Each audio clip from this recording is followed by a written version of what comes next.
Welcome back to the Running Explained podcast. Hi, I'm Coach Elisabeth, and I'm here to break down the science of running in a way that actually makes sense. Whether you're training for your very first race, aiming for a new PR, or just trying to be a more balanced runner, this podcast is your go-to spot for all things running. At Running Explained, running is more than just about logging miles. It's about becoming the best version of you.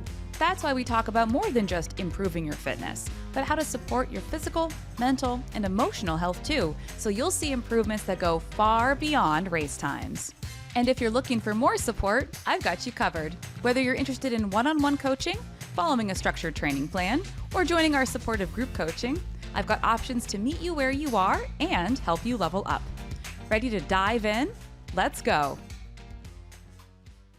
Hey there, welcome back to the Running Explained podcast. I'm super excited to have you here, and my guest this week is Jason Fitzgerald of Strength Running. He is a returning guest to the show, and our topic this week is talking about run volume.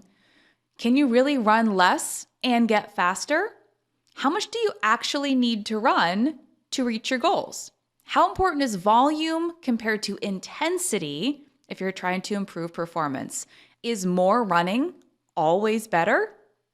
We go through all of that and more in this episode. Jason, welcome back to the show. How are you? I'm doing great. It's good to be back. I know. Good to see you. 2025. Yeah, I think the last time I was on maybe was the end of 23. So here we are. We skipped 24, but Yeah. Great to be here. So for people who may not be familiar with you, although you have been a guest on the show a couple times, go ahead and briefly tell us, who are you? Sure. So I've been a runner since 1998. I was a high school cross country and track runner, went on to run cross country, indoor and outdoor track at the collegiate level.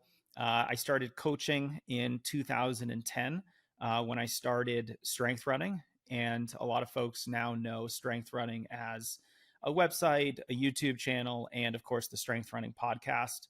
I've been working with runners at all ability levels now for closing in on 15 years, which is kind of fun to think about.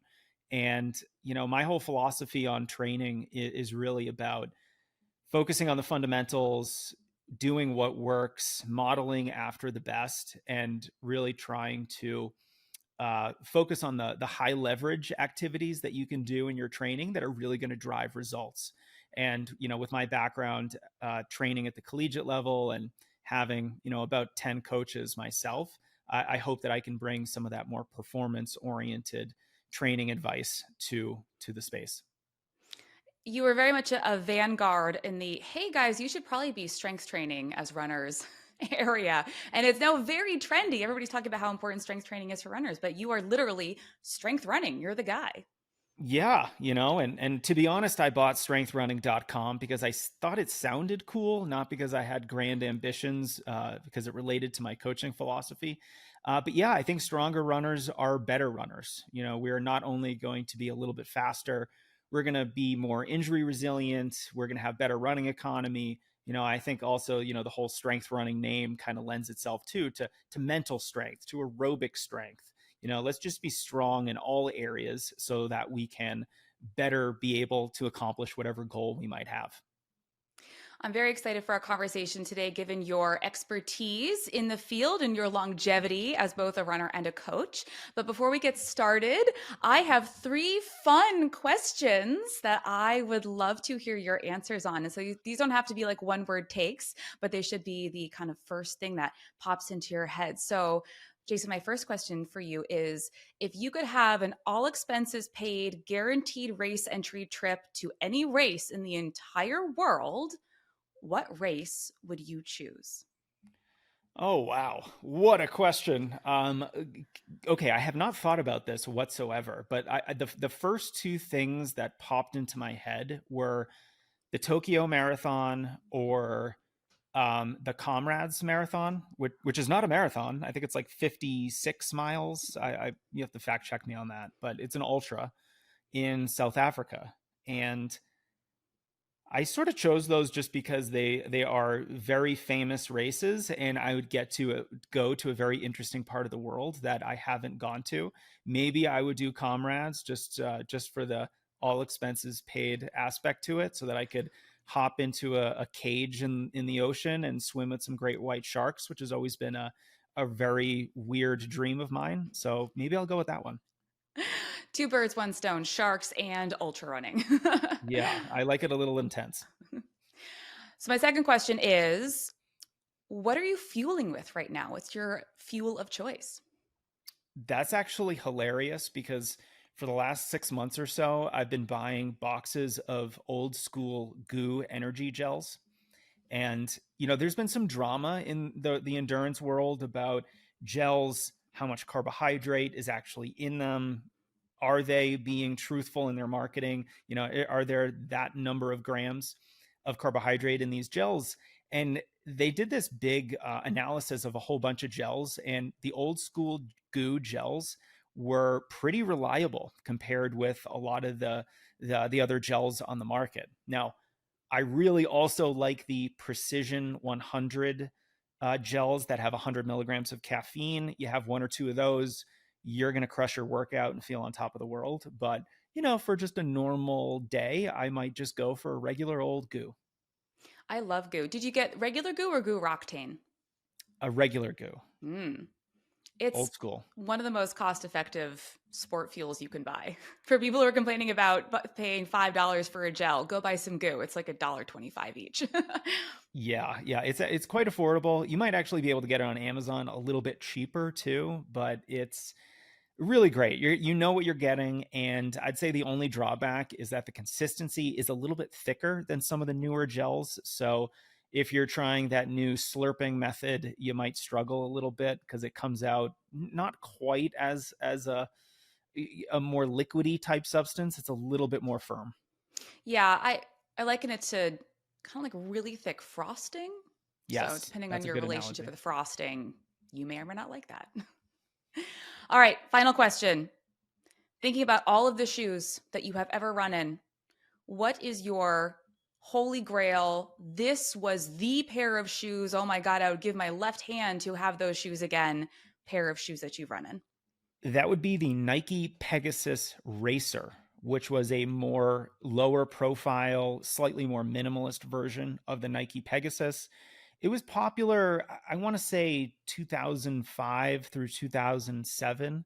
And, I grew up a little bit more in the minimalist era of running. So I personally prefer a lower profile shoe and tend to struggle a little bit with some of the really high stack height, big foam sole shoes that we see nowadays. So I like something a little bit lower profile. And the Nike Pegasus Racer, I'm so disappointed they discontinued it because it just fit my foot perfectly. It was the perfect amount of cushioning. I could wear it for almost everything. I loved it.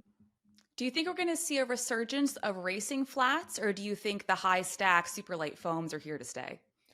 I think when it comes to road racing or sort of any longer event, maybe 10K and longer, I don't think so. I mean, I think the performance benefits of the new age foam coupled with a carbon plate are here to stay because look, I mean, we're recording this after a weekend where I think 3 or 4 world records fell, and like I can't even keep track anymore. The number of world records that fall on a regular basis. It's not just the shoes. Part of it's the training, but also the training is somewhat enabled by these new shoes, and so it's a really interesting situation that we find ourselves in. Like I think the pendulum does kind of swing back and forth a little bit. You had the minimalist craze after Born to Run came out in about 2010. And then you had Hoka come on the scene, and they were maximalist back then when they first arrived. And then we sort of settled in the middle. And I'm sure there are going to be shoes out in the market that are, a little bit more minimalist, a little bit more of the stack height. We finally gotten to the point where I believe there's a 40 millimeter illegal limit on the stack height of your shoe if you're in competition. And that does, I think that extends to everyone competing, not just an elite or professional runner. I'd have to check that, but we've at least set a cap on the maximum stack. So I think we'll probably fall somewhere in the middle. There's a big kerfuffle right now about somebody who uh, won something, but they were wearing a shoe that has a 48 millimeter stack height, but it was a technically not a USAT. So it's like this whole like, does it count? Does it not count? Is it legal? Is it not legal? And I'm just thinking 48 millimeters. Oh my God, I have high heels that are shorter than that. Yeah, they're like those old, like, what are those, like bongo shoes, or like you'd basically be wearing little trampolines on your feet and you just sort of like, bounce from one foot to the other. We're getting to that. It's a little bit comical. It's a little bit like a cartoon. So I'm glad there's a limit, because I think you can take this to an extreme and you get to some weird places if you do that. Yeah. Well, it's exciting to hear about kind of the evolution of those types of things because today we are talking about run less, run faster. And I say that with all the inflection is this possible? And the um, relatively popular idea that you can run 3 days a week and really push the limits on your performance as a runner, and specifically with the marathon. And so I brought this up, I know, because of your coaching philosophy, but also I thought this would be such an interesting peek behind how our understanding of a lot of the science of endurance running has changed because of this, run less, run faster 3 day a week program first came out and became popular in the mid 2000s. And so I know this is something that you do often talk about. So tell me about, let's start with, what is this run less, run faster? You only need to run 3 days a week. Like when people are pitching this, what are they promising? Well, I think at a basic level, it's a little bit of a bare bones training approach that might be helpful for people who are very time limited and they want to run a race and not have to, abide by some of the recommendations that you hear from coaches today, which is run a lot of miles and do all these hard workouts and all this stuff. So you're really only focusing on the biggest pieces in your training cycle, which is going to be the weekly long run, your weekly workout. And the third run in run less, run faster is either a second workout or just another somewhat moderate distance run, if I'm not mistaken. So you're not running a lot. And look, I mean, it is a way to get, I would say, some of the benefits of training and to be able to participate in running. And so if it is something that, you can only run 3 days a week, well, this is the best way to only run 3 days a week.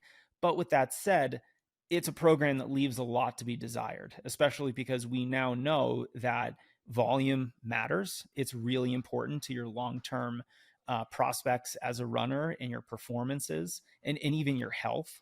And so it's just, I would say it's a very much a beginner-oriented program for runners who are time-strapped and who might only just be interested in doing some of the basics, and that's about it. What I think is very interesting about this, like I said, first kind of coming out, being popularized in the mid 2000s, is that we know that the kind of demographics of the running community has changed significantly in the last 20 or so years, and that what I think would be considered maybe a middle or back of the pack runner in most situations back then, now we're seeing a much greater, say, breadth of types of finishing times, where a first time marathoner in 2005 might be looking at a 4:30 finish time. A lot of first time marathoners in our current day and age are maybe looking at 5 hours. Some people are looking at a 6 hour finish time. It's not to say that that's everybody's first marathon experience, but I think when we have to put this program in the context in which it was created and kind of who was the quote unquote typical person who was training for a marathon. And we know that those people, we know the statistics, like, tended to be faster on average than people are now. But I want to highlight something. I found an article from Runner's World 2005, first talking about this program. Let me pull it up here. And I think this part is really, really interesting, aside from all the other kind of parts of this article. And this was written by Andy Burfoot himself. So, godfather of Runner's World. And he's talking about this and he says, With most runners, when I ask them what they're hoping to accomplish on a given run, they look back at me with a blank stare. I don't think they've ever thought about this question before. And so kind of it goes on to the premise of saying, oh, this type of program, a workout, a tempo, a speed workout, a tempo run, a long run is really the kind of, like you said, kind of core components of a training program in the context of somebody who's never really followed a training plan before. Just simply introducing them to these types of intentional workouts would move the needle, right? So how much of it is it the 3 days per week program? And how much of it is, well, now you're just actually kind of training with purpose. Right. Like it's are you training or are you just sort of running randomly and using running as a form of exercise? Now, that is valid. That has a lot of value for a lot of runners. But for the runners who are interested in racing and maybe a certain finish time, maybe they want to improve on a finish time that they've already set, that this is where I tend to say, forget run less, run faster. It's really only meant to get people to a certain level. Like, let's get you to accomplish a race, finish the race. But if you are going to be doing a workout and a long run, essentially structured training, let's make it more robust. Let's do more of the things that are going to move the needle. And I know there are some runners that chafe against this, but my cornerstone of my coaching philosophy is that volume matters. And this is supported by some of the best research in exercise science by Steven Seiler, one of the preeminent exercise physiologists in the running space, who determined that the number one metric for your success as a distance runner, the number one predictive metric in your training is the volume of your easy running. And you look at any high performance program, whether it's a really good high school team, pretty much any college team, any sub elite or elite athlete, they're running a lot. And for the runners that aren't running a lot, I know some runners that are 226 marathoners who only run 4 days a week. However, the other days have 2 to 3 hour cycling sessions. So to say that they're not a low or not a high volume athlete, I think is somewhat disingenuous, because they're averaging 2+ hours of aerobic exercise 7 days a week. So for anyone who actually wants to get better, to improve, who are interested in performance and their finish time, I think we need to have a more robust approach to training than this sort of skeleton approach. That is something that is lost on the kind of common understanding of this program, that even if you are following a program where you're running 3 days per week. And look, hey guys, I want to preface this by saying, if you run 3 days per week and that's all you want to run, that's fabulous. Anytime we talk about this type of, hey, maybe you should run more to improve, and people say, well, I can't, I don't want to. You don't have to do anything you don't want to do. We are specifically talking about this certain type of training that was hoping to achieve a specific type of outcomes. I don't think a lot of people learn about this in a way that fully describes what the program is, because originally what the program developers intended was you have those 3 runs per week, and then you do 2 fairly long, like you said, cross training sessions per week. So you are training 5 days per week, but you're only running 3 days per week. But when I've first read about this, and whenever I've heard most people talk about this type of program, it's their interpretation is 3 runs per week, and that's all that you do. Right. Yeah. So the ideal of the program is very different than how it is implemented by the vast majority of runners. And you're absolutely right. Most runners will just do the 3 runs per week. You might get a few who do an extra cross training session per week. So, I could see someone doing run less, run faster, and the other 4 days a week doing something like 2.5 hours of cycling and getting great results, because they are adhering to this principle that volume matters. And the number one thing you can do to become a better endurance athlete, this should not be controversial, is more easy endurance training. And so, you look at, Steven Seiler's research. I think Strava did a really interesting look at Boston qualifiers a couple years ago, and their research was fairly unambiguous. The people who qualified with faster marathon times simply ran more volume than the folks who didn't. And there was another interesting study showing a lot of the workouts between much more competitive runners and runners who are maybe at an intermediate or beginner level look very, very similar. The real difference is in the volume that they're running. So yeah, their workouts might be faster because they're, maybe more experienced, maybe more talented, but they're still running just about the same workouts. It's in everything that's around the workouts that makes such a big difference.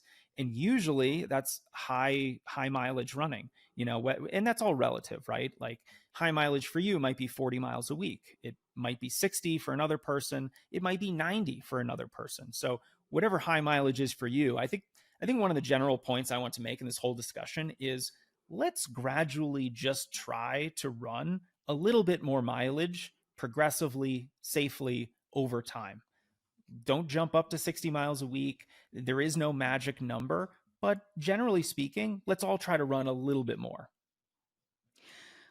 Something that absolutely dates this article to a specific place and time is this little pop-out box that kind of highlights, the features of this and how it compares to a traditional marathon training plan circa 2005. And it says, all wheat, no chaff. The 3-day week plan retains all the meaningful elements of a standard marathon training plan, but none of the quote unquote junk miles. Oh my goodness. I know you didn't ask me a question, but I'm just going to jump in here. Yeah, I And mean, I just wanted your reaction to junk miles. I mean, look, I write a regular column for Outside Magazine, and I felt so compelled to do a whole piece on basically the myth of junk miles. And like, look, you could certainly look in a poorly designed training plan and say these are junk miles, or someone who's not executing their training really well might just be, say, running a recovery run way too hard. That might be an example of junk miles. But as long as you're running an appropriate pace and you're not doing anything really crazy, let's just say you're following a good plan. Maybe you bought one from Elisabeth, smart move, and there really is no junk miles. Like if we, I just keep thinking my college coach whose answer to everything was mileage. Now that was a little bit of a joke and a little bit tongue in cheek, but a lot of problems can simply be solved by getting into better aerobic shape. And, you know, if we consider Steven Seiler's research, if we consider that giant analysis that Strava did on Boston qualifying marathoners, and if also we just consider the actual lived experience of every high performance athlete in existence, for every Parker Valby who's essentially doing a run less, run faster approach, you have 100 other athletes who are doing very high volume running. And we should be very wary of those kinds of outliers like the Parker Valbys. Even the opposite kind of outlier should be taken with a grain of salt, which would be the late Kelvin Kiptoum, the world record holder in the marathon. And I did find it very interesting that, as soon as Parker Valby started having success, everyone was like, oh, we can just cross train a lot, go for a couple runs and still be highly successful. But when Kelvin Kiptoum set the record in the marathon, nobody said, oh, well, we need to start running 180 miles a week like he does. Both are extreme approaches to training that should be taken with a grain of salt. Parker, however, is actually a high volume athlete. She just does it with cross training. And I think a lot of runners who might be scared to run more mileage could bridge the gap with some cross training. I'm very partial to cycling or pool running, even the elliptical, all really fantastic aerobic forms of cross training that have some good carryover to running that can help you build fitness that helps your running in a way where there's really no injury risk. So I'm a big fan of the high volume approach, not necessarily the high mileage approach, having some sort of hybrid option that nevertheless allows a runner to train in a high volume context while, still being able to do a volume that's appropriate for them. I want to ask you a more philosophical question because you described two very high performing outliers on the opposite end of the spectrum. Parker Valby, records and she's an incredible runner. She's still very young, so we'll see what her career ends up looking like. But she is currently doing, and I think started doing this, her very high cross training and relatively low run volume. Like for her, I think low run volume is still 35 or 40 miles per week. And then she cross trains a ton on top of that. And like you said, Kelvin Kiptoon was running just so many miles per week, and in the course of setting his world record. But that we are so attracted to the outlier. We look at what some individual is doing that is very different from what is being commonly done and say, well, I should be doing that. What is so attractive about the outlier? Yeah, it's a really good question. I mean, I think we probably look at the Kelvin Kiptoon outlier example, and most of us sort of disregarded it because most of us have no intention of running 180 miles a week. I have only run half that in a week, and it felt like running was my entire life during that week. Running basically 13 miles a day for about 90 miles a week. I thought that was crazy. And he's basically running a marathon every day. That even for someone like who has run in college, that seems kind of nuts to me. So I totally get it. Like that's not something that's really going to appeal to a lot of folks. I think outliers in the other direction are attractive because it's a promise of getting something for less time investment, less discomfort, less energy investment, and you might get a very similar outcome. So I get it. It does sound very attractive. I even think layering on a whole bunch of cross training onto your running is a similar sort of outlook. It's like, oh, I can get into better shape without running, without the injury risk.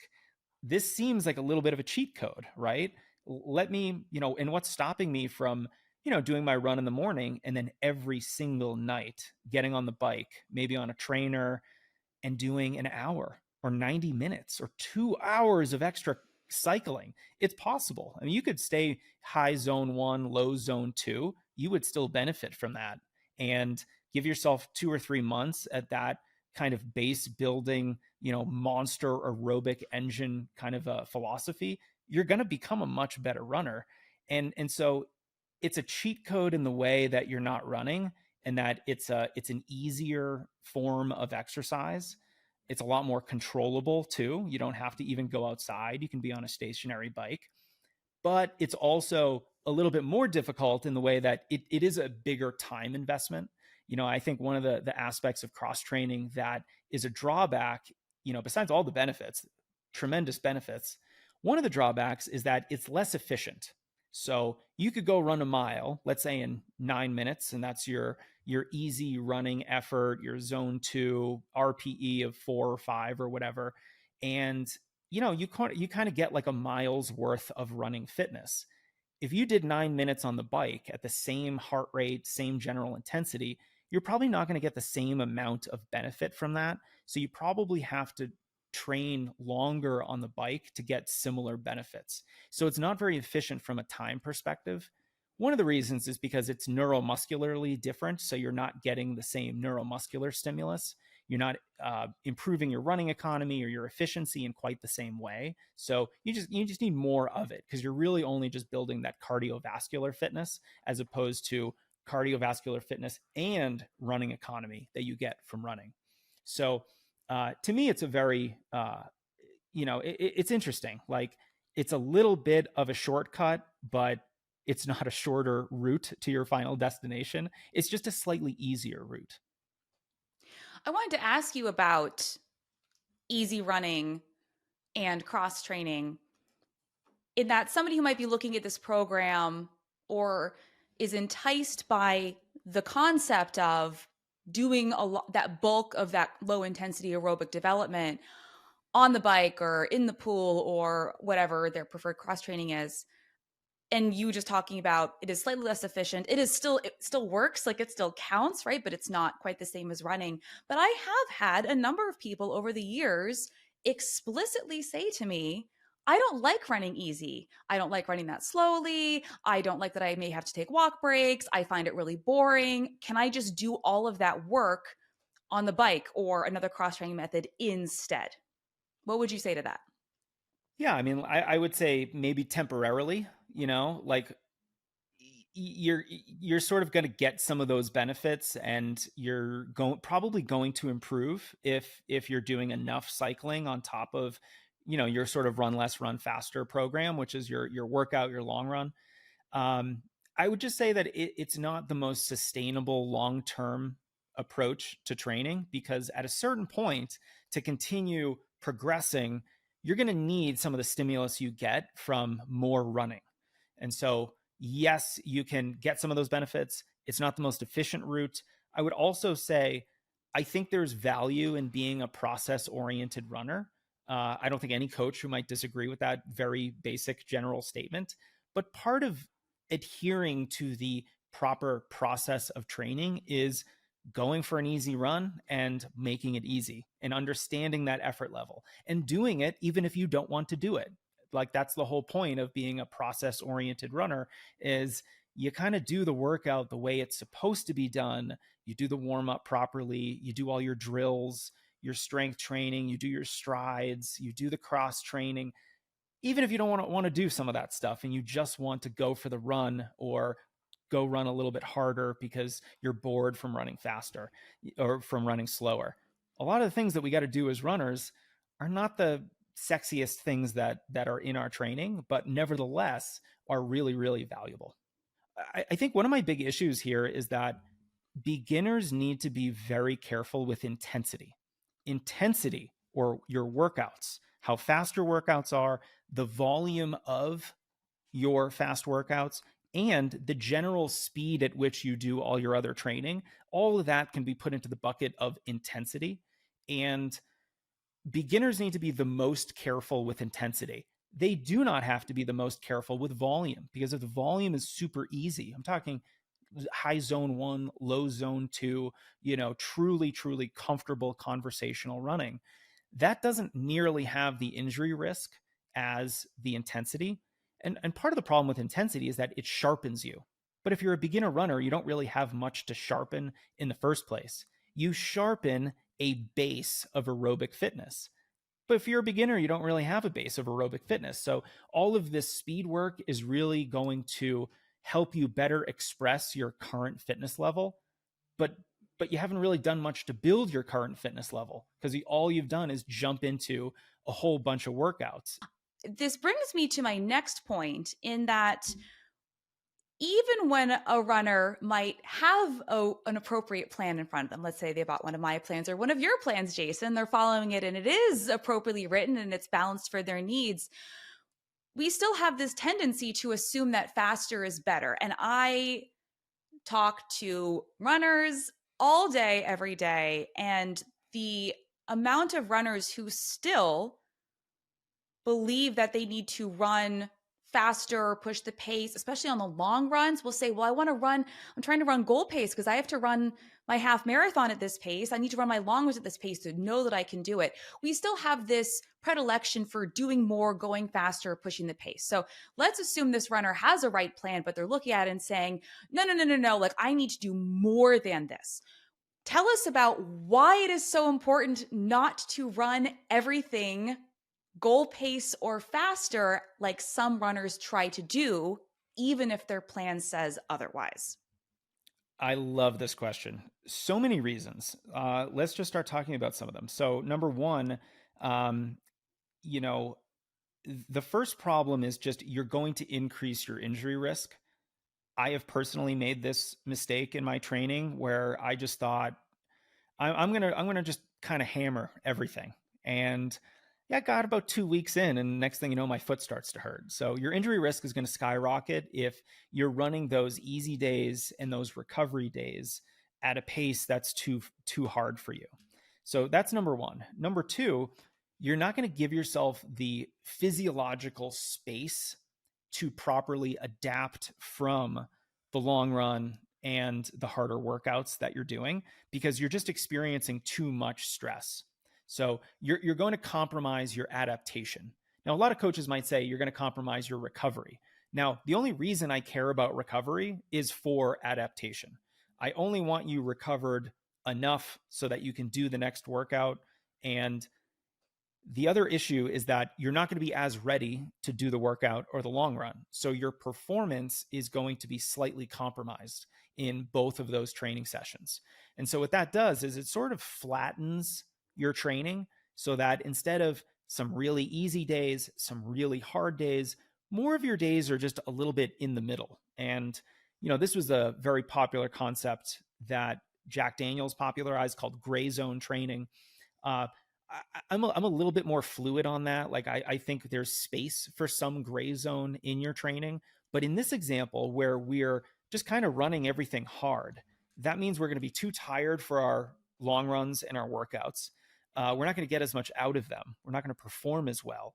We're not going to get as much adaptation. We're going to compromise our recovery, increase our injury risk, and let's also not forget that it's just not as fun. It's way more fun to have days that are super easy and you don't feel so stressed and you're just more engaged with your training when you do feel really good and you're ready to tackle that more challenging workout. So, you could kind of go back to the days of the easy, hard, alternating paradigm. You could go visit any university and go talk to the track coach and just ask them how they structure their training. They're going to be yelling at their athletes if they're hammering all of their easy runs. I think the younger you are, the more flexibility you have in kind of running a little bit quicker on some days. And the opposite is true. The older you are, the more you should probably take it easy on those real easy recovery days so that you can stay healthy and you can save more for the more challenging days that matter more. Let's be honest. The reason why those are the runs in Run Less, Run Faster, because they matter more. You drive your fitness more during a workout than you do for an easy run. Now, the caveat there is that the total volume of all your easy runs might actually be more important than the workout. So one workout to one easy run, I would say the workout's more important. But one workout to your entire week of easy runs, I might say the entire week of easy runs is more important. Knowing that you have the philosophy about the importance of running volume, I would love to know your opinion if somebody came to you and said, I only have so much time in my week. And so what should I focus on?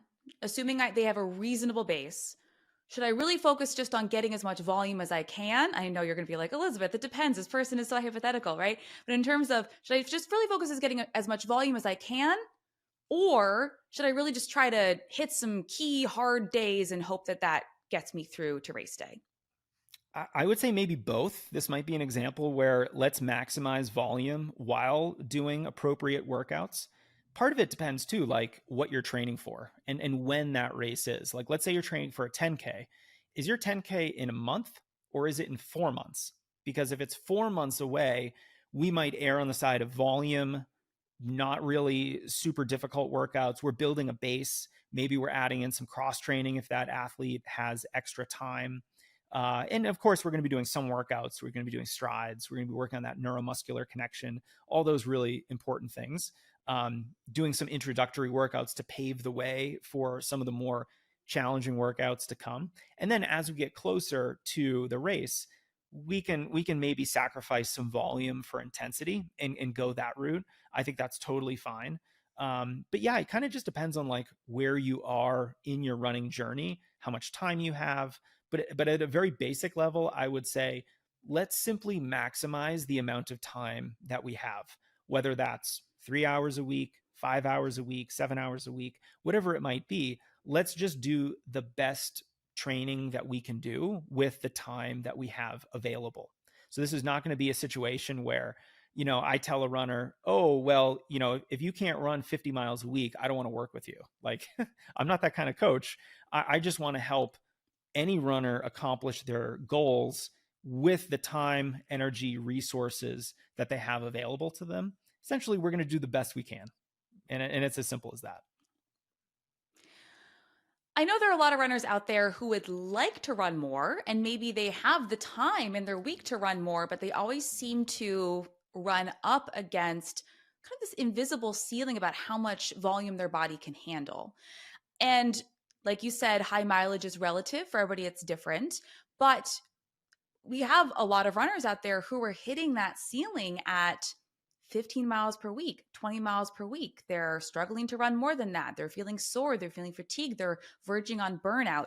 When you hear something like that and hear of a runner really struggling to comfortably run more than 15 to 20 miles per week and it's something that they want to do, what kind of questions, where would you start in examining what might be going on with that runner? Yeah, I would first want to know how many runs per week that they're running, because a lot of the times they're holding themselves maybe not to a certain mileage standard, but a certain standard in terms of how many days per week they're running. So if you're only running 3 or 4 days per week, it can actually be fairly easy to add some miles by adding in another run during the week. Now, we're talking short, 3 miles, super easy. Let's label it zone one. We're jogging. And that's the way you build mileage initially, is any extra mileage is going to be super easy. The goal is to run the mileage. It's not to run it at any certain pace. There's no performance expectations. If there's someone who maybe is getting hurt from adding more mileage, I would, number one, make sure the progression of mileage increases is just very slow. We can be gradual. Maybe this is where we're going to run more days per week to kind of spread out that stress. Because, if you think about running 20 miles a week, if you do that in 7 days of running, you're not even running 3 miles a day. But if you do that in one day of running, you have to go for a 20-mile long run. And that is way more stressful than dividing it up into 7 days of running. So typically more days of running over the same mileage level is just going to be a little bit easier. That's why you're going to see a lot of elite runners take an 11 or 12-mile day and split it up between 2 runs. Same principle, a little bit of a different application. Uh, the other thing that I would do is have them do some basic strength training. Let's start getting stronger muscles, thicker tendons and connective tissues. Let's really build up the durability of our joints. It doesn't have to be super fancy, but if a runner has a history with injuries, they seem to be somewhat injury prone, especially if they're running more mileage. One of my inclinations is, well, let's get stronger so that you can handle the impact stress of running a little bit more efficiently. Besides that, adding in a more frequent days of running, really making sure that any additional running is a very easy pace and the progression of that mileage build is very reasonable. The addition of strength training. The other thing that I might do is, like, maybe we can do it with cross training. So like we were talking about earlier, maybe we don't run more than 20 miles a week for a couple weeks. We stay at that 20, we gradually add cross training. And then instead of going for that 75-minute bike ride on Sunday, we're going to cut that down to maybe 30 minutes, but it's going to be a very easy 3 miles of running. And so you can sort of play with this a little bit and start gradually adding mileage, gradually reducing cross training as you're adding mileage. And you're basically just playing with a fatigue level and keeping it at a manageable level, increasing it very slightly over time, because I think it's helpful to know that these kinds of adaptations, those aerobic adaptations, the structural adaptations that allow you to handle more running, they take about a month. Especially the structural adaptations take a little bit longer. So, those might be 3 to 5 weeks, whereas an aerobic adaptation is like 2 to 3 weeks. And that's why you often feel very aerobically fit, but then you get hurt because your body is not as strong as your aerobic system. And that's why we're going to add in that strength training to sort of speed along that rate of improvement and adaptation with your connective tissues so that you can handle more running over time. But the final thing I'll say about this is take a really long-term approach to this. Like, maybe reach a new weekly mileage record by 10 miles once a year. So this year you're going to hit 30, next year you're going to hit 40, the year after that you're going to hit 50. That seems like a very slow progression, but it's actually faster than trying to go quicker, getting hurt, having a setback, rebuilding, and then just repeating that cycle over and over again, because you're trying to do it in a way that just doesn't really work with the rates of improvement that you're working with your body. Like, we are trying to work amongst the confines of physical adaptation, and it takes a little bit of time. When you are working with an athlete, thinking about volume and saying, it's time to add a little bit more, we want to scale up here. When do you start to think about including doubles in a runner's week? Yeah, doubles are, I think, a very helpful tool for the right runner, and they can be used in a couple different ways. Um, Let me actually answer your question second before I talk about some of the applications of using double sessions. So, before a workout, let's say you're doing your faster workout in the afternoon, a very short, easy run in the morning can help prime your system and just really get you more metabolically ready for that workout later in the day. Now, you could flip that, do the workout in the morning, and then do that really short, easy shakeout run. I'm talking 2, 3, 4 miles. Maybe your more advanced athletes are going 5 to 8 miles. But for the most part, it's an easy jog. If you do it later in the afternoon, you're basically helping your body recover a little bit more. You're getting in some easy volume, but you're flushing your legs. You're increasing your heart rate to get some of the benefits of good blood flow to your muscles and your joints. So it can be helpful from a recovery perspective, as well as simply padding your weekly mileage. So those are the ways in which I might add a double session. You can also just take a moderately long base run during the week. Like, let's say you have a 12-mile base run. You might want to split that up and do 7 and 5. You might want to do something like 8 and 4. These are all great splits. And you'll see a lot of professional runners do this because I don't think the aerobic stimulus is that much different between running, say, 12 miles straight or running it as separated by a couple hours during the day as two separate runs. But it does just make it a little bit easier. And I think there is some research, or at least anecdotal evidence by pros and how they structure their training, that doing 2 runs in a day is better for running economy. It's going to help them gain a little bit of extra efficiency because, it's sort of like you're practicing something more frequently. And so by, the very nature of that, you're just going to become better at it. So those are some of the ways in which I might schedule a double, either as a short recovery run, a priming session before a workout, or just breaking up a somewhat longer base run during the week. I don't think doubles are appropriate for someone who's running low mileage. There's a lot of other things that we can do that are lower hanging fruit that have more bang for your buck with less injury risk. Because obviously running twice in a day is somewhat stressful. It is going to predispose you to injuries in a way that running once a day is not. And so I really wouldn't have someone run doubles unless they're probably running 50 to 60 miles a week or more. And even 50, I'm a little bit hesitant because, that's only about 7 miles a day. We can typically get that in with singles, and that's a pretty reasonable thing to do. I think when you start getting to 60, especially 70, you start getting to a point where doubles are going to be actually advantageous for your training. It's not like an additional stress. It actually might be reducing some of that stress by splitting up the mileage into more runs during the week. So, it's not something that I would recommend for the vast majority of runners because it really only makes sense for highly competitive runners who are running 7 days a week or maybe 6 days a week and have weekly mileage levels that are fairly high. It's an interesting conversation to have with runners who are looking at something like doubles or looking at what elites are doing and saying, well, why can't I do that? Like, why would that not be beneficial for me in my training? And just like you talked about adaptations and, loading the tissues and how it takes time and you can overload it and injure yourself.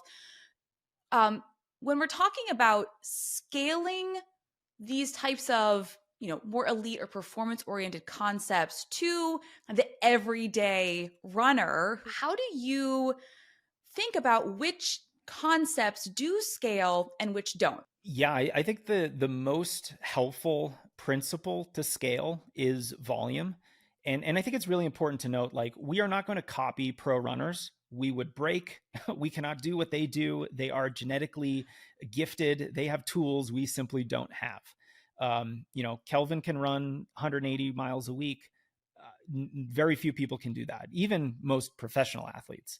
So we shouldn't copy exactly what they do, but we should understand why they're doing what they're doing and then do something similar that's going to get us a similar benefit. So high volume is an area where we can understand that, okay, almost every single high level elite athlete is training at a high volume. I should also be training at a high volume. Now, I can't run 100 miles a week, but maybe I can gradually improve from 30 to 40 while adding in more cross training, and just think of that as like hours per week. Let's start with an extra hour cycling session per week. Maybe that's a double. And so there you're sort of scaling that idea of double sessions. I wouldn't do a cycling session in the morning before a workout. You might feel flat. You might just, your neuromuscular system is going to be all confused. You're not going to have the same economy. But you could do it in the afternoon as like that easy shakeout run for recovery, except you're going to be on the bike. Very similar approach. Keep it easy, zone 2, 30 minutes. The more advanced athletes could go up to like 2 hours of easy cycling. As long as you're fueling well, as long as you feel good, you're going to get a giant aerobic stimulus from that. And you're adhering to the principle that elite athletes are following, but you're doing it in a way that scales back to you. Um, yeah, I think a lot of things maybe don't scale down as well as something like volume, or maybe using cross training for double sessions. Things like intensity. Um, I'm much more conservative with intensity than with a normal runner than I would be with an elite runner who has durability and typically has been running a lot of volume, so that enables them to handle more intensity. And so there's a good point. Like, the volume allows you to handle the intensity, and it makes the intensity more productive. Essentially, you're faster. So if you've never done any kind of high volume running, I would say that probably needs to be the priority before the intensity. Even if you're training for like a 5K, you're going to get more bang for your buck trying to increase your volume, still doing workouts, but maybe they're just not, maybe they're at 90% compared with 100% effort workouts, and you're going to benefit more. It's also a more sustainable long-term approach to training. So I'm probably more conservative with some things and a little bit more aggressive with others. So more conservative with intensity, more aggressive with volume. Because I think the only drawback to either running a little bit more or adding more cross training is the time investment of that. And so, of course, we need to figure out how much time someone has to give to the sport. But within those confines, scaling some volume is probably the both the easiest and the most effective way at driving better race results. I love your point about understanding the why behind the thing and then trying to apply that same why to an individual who's not an elite. And that reminds me, and I want to ask you a question about, I have found, and I have done this too, that runners who are coming up against challenges of increasing volume or handling more intensity, or can't run the paces that they think they should be able to run, tend to turn some sort of blame inwards. Like it's a failing on their part that they couldn't hack it, that they couldn't do that long run, that they couldn't increase their volume, that they couldn't run those paces, that they can't run 3 workouts per week. Like, oh, I suck. Why can't I do this? Have you ever experienced that? And how have you worked with an athlete to kind of understand it's not you? Yeah, I mean, it's really hard. I mean, that's like almost my entire competitive running career, because I set such a high standard for myself that if I ever had to drop out of a workout, or if a workout didn't go well, or a race didn't end up as fast as I was hoping it, it was my fault. What am I doing wrong? And I think the biggest mind shift that needs to take place, that I learned probably too late in my running career, is that it might be your fault, but it's not necessarily because of some failing of you as a person. It's more like a training error, or it's your fault because, hey, you went on vacation a month ago and you didn't run for a week, and that was a choice. I always like to look at the training, and of course, you're the one executing the training. The training is really up to you. No one cares about your running as much as you care about your running. So, in a way, I sort of agree with the idea that, if you're not doing what is physiologically possible for you, well, it probably is your fault, but that's not a bad thing. And we shouldn't feel bad. And that's what I probably want to really differentiate here is like, let's take responsibility and accountability for what we can't accomplish. But that's okay. And we're not going to blame ourselves for it and feel bad about it. We're simply going to have a positive problem solving outlook. Okay, I didn't do that workout. Why? Well, my lunch was way too small. It didn't have enough carbohydrate in it. I am not fueled properly right now, and I ran out of gas during the workout. Is that my fault? Yes. Should I feel bad about it? No. It's actually very easily fixable. And, if you're using a training log and you're looking back on it and finding these patterns, it's also your responsibility to fix these problems and to look at your history of training and the patterns in your training and try to figure out, why wasn't I able to run that long run? Or why did I slow down at the end of that half marathon? Is there something in my training? Is it something I can fix? If it's not something you can fix, like, hey, I really wanted to run a sub 4:30 mile in my life, and I never did. I got pretty close, but I never did. And, I'm okay with that, because I tried my best my entire running career. I got pretty close, and I just loved the whole process of it. So as long as we're not making ourselves feel bad for anything that we fail at, and instead we just have a problem solving approach to things, I'm okay with having a little bit more accountability and responsibility and saying, hey, this is my fault. I didn't do this well. And hey, I'm going to learn from this mistake and get better next time. I think that's almost the entire process of improvement as runners, is figuring out what you're not doing right and then making these small improvements over time so that you can only get in better shape, because it's not just about the training. It's also about how you execute the training. And a lot of your failings in training or even in races can be pinned to just, well, I didn't do this right. I haven't been doing it right for a long time. And now I'm sort of reaping the rewards for not doing it right. That's okay. We're just going to improve and keep taking steps to get a little bit better week after week.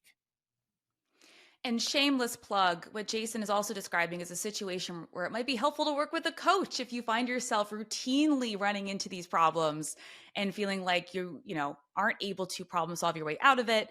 A coach could really help. Yeah, I feel like that's half my job, is almost like giving my runners a whole bunch of excuses as to why they didn't do as well as they wanted to. Be like, well, there was an inch of snow on the ground. You're running a 2-mile race. The first mile was entirely uphill. Like, sometimes your failings are not really failings. You're just sort of within a context. And this is actually a true story that happened a week ago in my coaching practice. Like you're simply within a scenario that is not conducive to you performing at your best. And sometimes it's really helpful for a coach to kind of be real with you and just be like, look, I want you to run this race. I'm not expecting you to actually run a fast time for you because of all these extenuating circumstances. And I feel like that third party look into your training, your entire situation, can be really helpful, because it does remove a lot of those negative feelings, and it places them on things that are outside of your control, or it places them on things that are within your control, which gives you that sense of agency. So you stop feeling bad and you start being more solution oriented. It is very interesting to dig into the what else has been going on, kind of peek behind the curtain with some of my athletes, and reading feedback on a workout that went south, and the self-flagellation starts, and the, oh my God, why does this pace feel so hard? And oh my God, I'm not being ready for my race. And then peak, kind of probe and check in and come to find out they were up all night because both their kids were throwing up. And then the dogs, like, it's just like, okay, so what, hold up here. Like, let's talk about that. Like, that sounds exhausting. I'm very impressed that you even attempted this workout. Maybe next time we don't when you haven't gotten any sleep. But like, I think it goes back to the point I made earlier about we are so quick to blame when we run into these struggles as some sort of like personal failing, like we are less than or unworthy or we suck, when it could be circumstances outside of your control, circumstances within your control, but you just didn't know any better. Or maybe sometimes, honestly, it's just not your day. I think that's the third option, is always like, honestly, sometimes it's just a really bad day. Right. Let's remember that rule of thirds, right? Like a third of your runs are going to be kind of poor, a third are going to be mediocre, and some, about a third are actually going to be pretty good. I remember last summer I was, going over the training log of one of my athletes, and there was this workout that did not go well, and I'm reading about it, and it's like, oh, I felt bad, and this happened, and they were really down on themselves for this workout that just kind of got worse and worse over time. And I finally get to the end of reading all of this big entry on the workout. Oh, by the way, it was 88 degrees and 90% humidity. I'm like, Oh my God. well, there we go. Like I'm that's the sweating just thinking entire about it. reason. That's the entire reason that your workout didn't go well. You didn't have to feel bad. All of those feelings were just sort of this wasted energy. I think it's helpful to have a coach so that they can tell you, this workout is not going to be fun because it's summertime. Do the best you can. We're going to be okay. Lastly, I want to ask you a question that kind of ties into what we were talking about before with concepts in elite training, kind of the evolution of endurance science and what we're seeing now with, I mean, it's like world record palooza here. I'm losing track of how many world records are being broken and then like rebroken within a couple of days. It's just absolutely wild. But you mentioned this evolution in shoe technology, which I think has been a huge part of it. Um, but also this evolution in how we think about fueling and nutrition in training. And I would wonder what your take on this is, in that is the food and are the shoes enabling our runners, elite, not elite, to handle more training in a way that is more productive? Because like that's kind of my hypothesis. I'm like, well, this is allowing them to do more, and then because they can do more, it is being more effective. I agree with that 100%. I think to pin any of the massive improvements in world records and performances that we've seen in the last year or two on the fact that these racing shoes are faster, I think it's very one-dimensional. That's part of it. They are faster. You wear them, you will run a faster time. But the way that they're being used in training is actually way more interesting to me. They're basically allowing athletes to do more intensity with less stress. So they're not beating themselves up with workouts the way that I did back in 2005 before all these great shoes, because I was doing workouts in track spikes. And anyone that's done 5 miles worth of speed work on the track and track spikes knows that your legs are trashed after something like that. And so probably one of the reasons why I was injured all the time is because there's a lot of impact and I wasn't protecting myself from that impact. And then the next day you run a little bit too hard. You don't respect the pacing because you're a cocky 21-year-old college guy. And then the next thing you know, you've got Achilles tendinopathy. And so what we're seeing now is that, it's kind of a confluence of everything. Like the shoes are faster in a race scenario. The shoes are also enabling runners to recover faster between workouts, which allows them to do more workouts, which allows them to do harder workouts.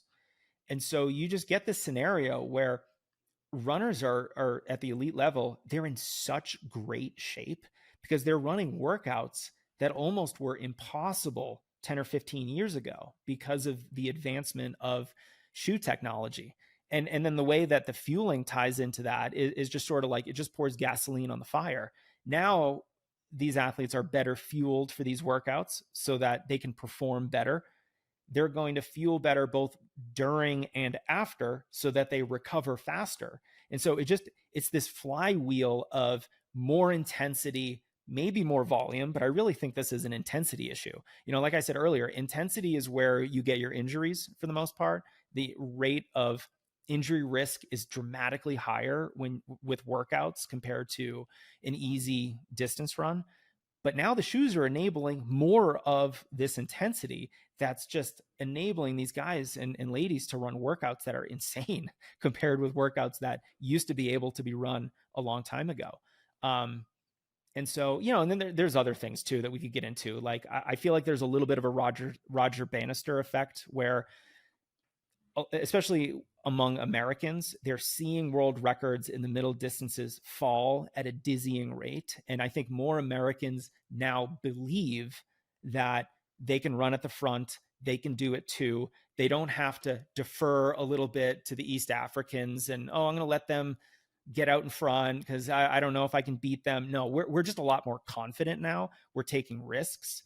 I think because these runners are getting into so much better shape because of fueling and shoes and doing those kinds of workouts with more frequency, that they're probably taking indoor track more seriously now than they did in seasons past.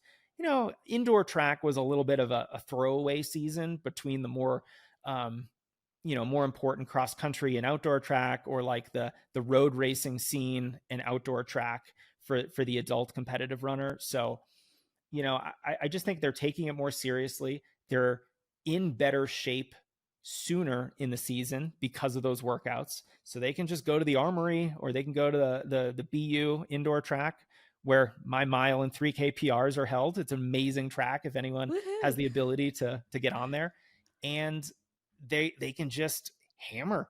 And it's a combination of belief, of fueling, training, and great shoes.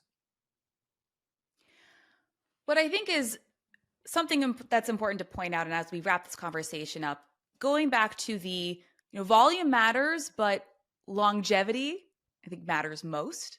If we can have volume matter for a long period of time, that's going to be where you're going to see the most gains.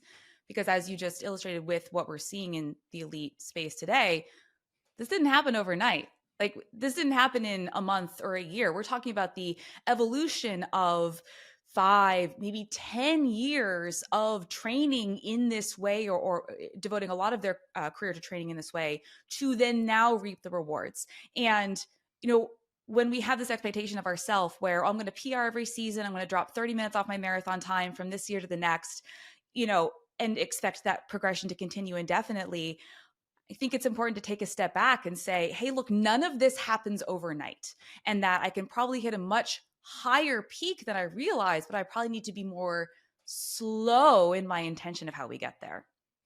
Yeah, that's a good point. It's almost like the longer you're a runner, it's like an asymptote. Like, you keep getting closer and closer to your physiological capacity, your limit.